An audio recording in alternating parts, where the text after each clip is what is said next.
बांग्लादेश में प्रतिबंधित आतंकी संगठन हिजबुत तहरीर ने एक बड़ी रैली की है। आप ये सोचिए, हिजबुत तहरीर एक आतंकी संगठन है, भारत में उस पर प्रतिबंध है और इसके बावजूद उसने बांग्लादेश में एक बड़ी रैली की, एक ऐसी रैली जिसमें बड़ी संख्या में लोगों ने भाग लिया।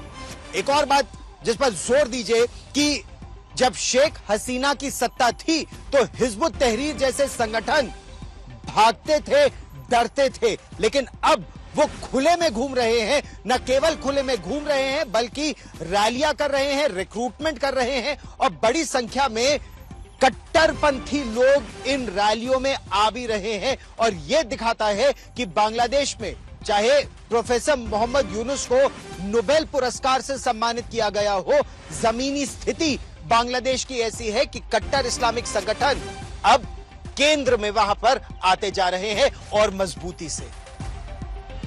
हिजबुत तहरीर जैसे जो कट्टरपंथी इस्लामिक आतंकी संगठन हैं, उनका लक्ष्य क्या है?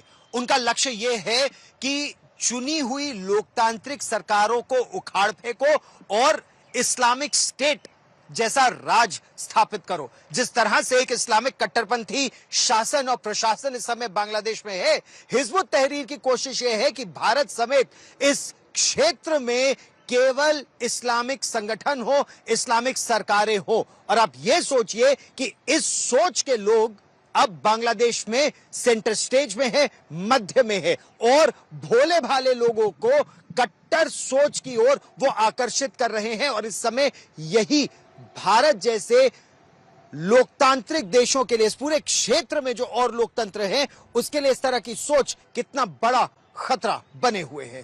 जैसे कि मैं सो रहा हूँ तो पिताजी को जगाना है मुझे, तो वो डायरेक्ट उठाने के बजाय, और हिंसा की परंपरा मेरे यहाँ नहीं थी सौभाग्य से, तो वो क्या करते थे कि उस कमरे में आ जाएंगे या बाहर से गुजरेंगे और चौपाई बोलेंगे, प्रात काल उठ के रघुनाथा